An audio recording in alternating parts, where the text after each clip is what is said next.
Guys, we are back. And I think I figured this. I think I have a solution. I'm going to take this bolt and I'm going to reach my hand in. I'm going to take this off right here. I'm going to move the wires to the side and I'm going to stick my arm through. And I'm going to feed this bolt in on that side. That'll give me enough to put my things on and my little star. Don't forget the star. And you want the teeth to be grinding against the metal so to get a good contact. And then put this bolt on it. We're going to see. I think it's going to work. I have a good feeling about it.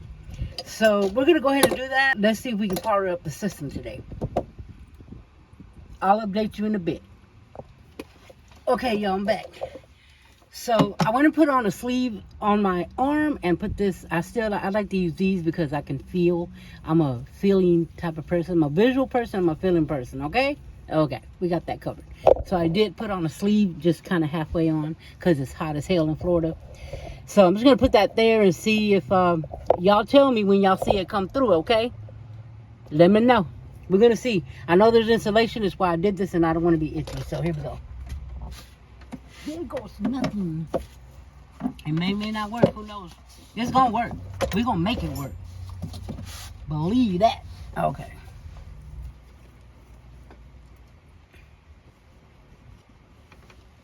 Ooh, I don't know if I can get that far with my arm, y'all, without getting stuck. It ain't looking too good. But I tell you what. I might lose this bolt though if I do that.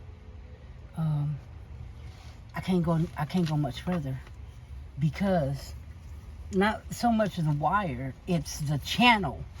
Okay, it was a good idea. Now, wait. I'd have to go under it. If I get stuck, so I'd have to go through the bottom in order to get there. See, my arm fits this way, but the channels are different inside the transit. So I'll tell you what, because my memory's gonna get full, I'm gonna try to figure it out, and when and if I get there, I'll come back and let you know. Okay. We are back. Look at all the holes drilled, y'all. Don't worry, it ain't gonna hurt nothing to breathe a little better. So in the interim of me getting my keys to go to Home Depot to go get some stuff to get more ground cable, because I thought I was gonna do it over here, I found, when I was trying to stick my arm into the hole to get back here, I found right here, that you cannot see, of course, right here. Ooh, this. See that hole over there underneath, right there? That's perfect for that black wire. And I'm going to use that middle hole of the 3 at the bottom to ground that green wire. They don't have to be grounded together. Oh, I'm sorry, my fingers are all up in the way. I apologize. Don't take my fingerprints. You can run them because it's clean. I'm just letting you know I ain't never been to jail. Might look like I've been to prison, but I never been. I'm just saying. So with that being said, I'm about to ground that green wire right there. I'm just taking off the paint because it has to be fresh. And then the holes that I've done that are going to be used, I'm going to put some Rust-Oleum paint on there to protect those. Okay. And then I'm going to come down here, hole right there. Okay. And I'm going to bolt the black negative to that right there. I can reach in the back and I can feed a bolt through and it'll be perfect. I'll also have to cut some of that wood, obviously, for this to lay in there perfectly, but it reaches great. So that's what I'm working on. I'm going to continue to work on that and I'm going to show you what I've done. All right, I just want to show you real quick. See that middle hole? This is going to fit on there perfectly and flat. So that's where we're at with that one. I'm going to go ahead and solidify that one, and then I'll come over and do the black one. All right, guys. We got it done. That thing is solid. Solid as a rock. So, one down. Now the inverter is grounded to the chassis, and I did it with a bolt, and it's solid. So, the inverter's done. Now I have to cut, like I said, down here. That hole is, I have to be under there, but it's right there. So I'm going to cut some of this out, and then this wire, which is the negative bus bar, will go right into that. It's perfect. It's perfect. It's lined up with it now. I just got to cut some of this out. So I'm going to do that right now. Sorry about the craziness. I'm going to do that right now, and then I'm going to show you, okay? There it is, guys. Right there. That little hexagon right there. I'm going to put a bolt in from the back, and then I'll put the nut on this side. I'm going to go ahead and obviously get that paint off of there like I did on the other bare metal. You need bare metal. We're going to do that, and then we're going to keep it moving. Bada boom, bada bing, shabang, a lang lang. Yippee-ki-yay, Van Gogh wonders. There you go, guys. Look at that. Bada boom, bada bing. We got it in there. It ain't going nowhere. It is to the chassis. So we're grounded. We're grounded there, and we're grounded there. That's the inverter. This is the negative right there to the negative bus bar. And that is what will ground the entire system to the chassis. We have been waiting for this moment. I wish I had figured that out. So basically, I just went in behind here and was able to reach over there. Bada boom, bada bing. We are ready to power up. Let's get it! This is the moment we've been waiting for. I was able to ground my negative bus bar. I was able to ground the inverter to the chassis. I've tightened every bolt.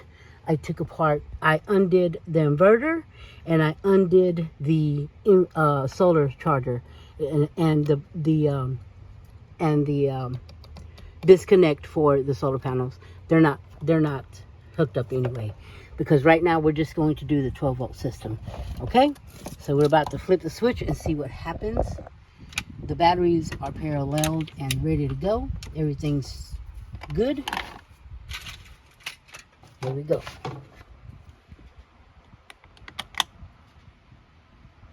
And we have power. The lights came on. I'm just going to leave it on for a little bit. Make sure nothing's getting hot.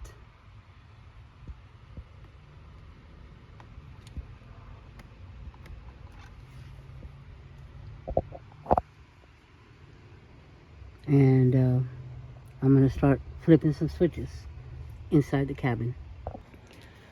Looks like we have power inside the van. The puck lights are on. Our 5-panel is on. The back lights are on. I'm going to try these are not on. This is the one that I didn't hook up. Okay, so I know that. There's one in the back as well, but I can't get to it.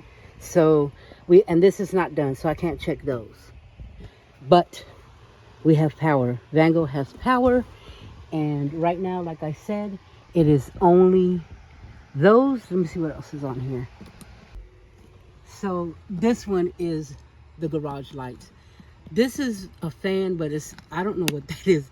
So these two are my puck lights. I'm not sure what that is just yet. This one's open. Obviously, that's just these here for USB. Obviously, it's on. Let's test this. Let me see. Sorry, guys.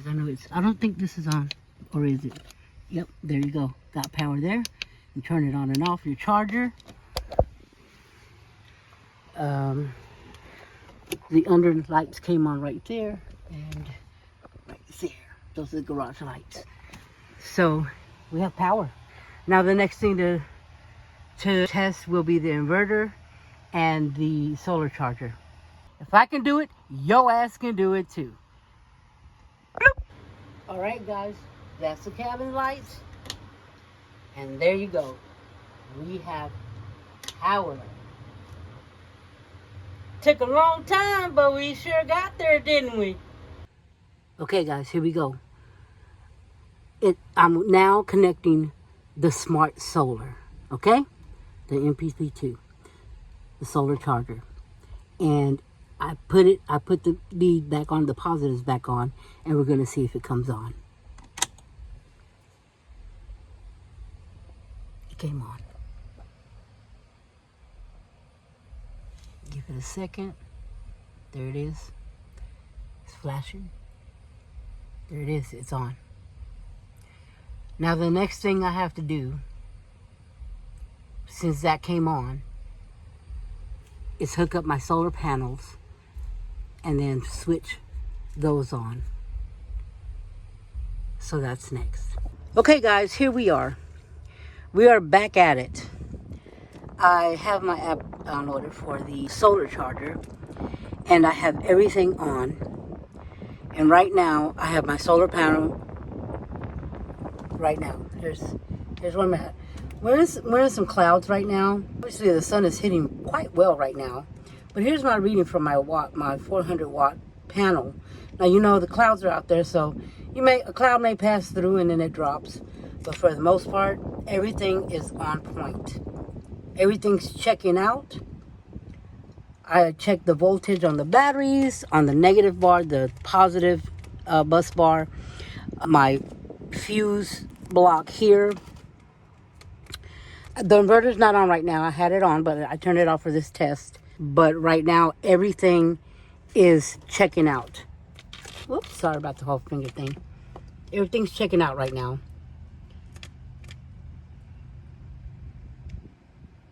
And just a little FYI, is it a lot of work to do this? Yes, it is. Did I have the option to buy power banks? Yes, I did. But I really wanted to do this. I wanted to give myself a shot as to building out my own power system, I guess you could say. And I did a lot of research. It's been over a year that I've been building. I'm not retired. I'm a part-time van lifer right now. Travel on the weekends and, here and there as I can and I'm able. So I still work. I still have a full-time job. I still have, other stuff that I do. I say this because I couldn't work on this every day like others are able to that are full-time.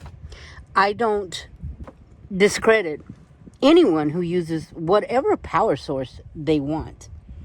I see a lot of videos why you should do this and why you shouldn't. You should do what you want. It's your van. It's your lifestyle. And your needs are going to be different than everyone else's. Is one better than the other? I don't know. Probably. But I don't know. And honestly, as far as I'm concerned, this is what I wanted to do. And it's very important that you do whatever it is you want to do. Okay? Because at the end of the day, you're the one living with whatever system that you have. I'm sure it's easier to your power boxes and banks and stuff. And I'll probably end up getting one just as a backup myself along the way. But for now, this is what I wanted. And this is what served me. It was a challenge for me. And I know basics of electric. And I didn't want to put myself in a situation that I rushed anything. Because as you know, with power comes a lot of responsibility. So I did it at my pace, at my safe pace. Because I needed to be very certain that everything that I did was by the book.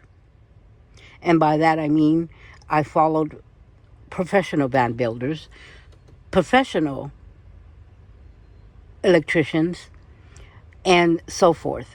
I did my research, and my research has paid off. I am elated. I will give myself a pat on the back because it's not for the weak. Okay, it is scary. I'm still scared, but I don't let fear paralyze me, and that's very important for you, full-timers and part-timers, and I would have never thought that I could have done such a build. The build itself, I think I did an okay job on it. Never done that before. And so far, I'm pleased. So, with that being said, go out there and do what it is you want to do. You know better than anyone else what your needs are and what you will require to be on the road full-time or part-time. So do that. Do you. be open. You know, there'll be a lot of construction criticism, and I'm okay with that. But to those that put down things, I'm not with that. I'm not with that. Negativity, anyone belittling or trying to make you feel some type of way, I'm not with that. And I don't give my energy to that. This community is vast in so many ways, from the rig to the person to the age to the, to the needs, to the want, to the desire to fulfill your dreams, however they may come. I say this to you, and this is my quote: may all your wondering bring you wonders. And I really hope that you take control of your life, and that if you're afraid, that you are giving the gump to see that others are doing exactly where you are right now. If you're scared to take that leap, do it. Tomorrow is not promised, nor the next day. This day is not promised all the way through for you. So live it to the fullest. Fulfill your dreams and your passions, and do it with your open heart and your open mind of what your journey can be and will be. Thank you guys for following me, for subscribing. I still have a little bit to do to tie up the van, but as far as the electrical, it is pretty much where it needs to be, or needed to be. And I will begin putting everything else together, and I will begin my journey on the weekends and my vacations. And I look forward to meeting a lot of you down the road. Stay blessed and stay safe on the road. And I will see you on the next one.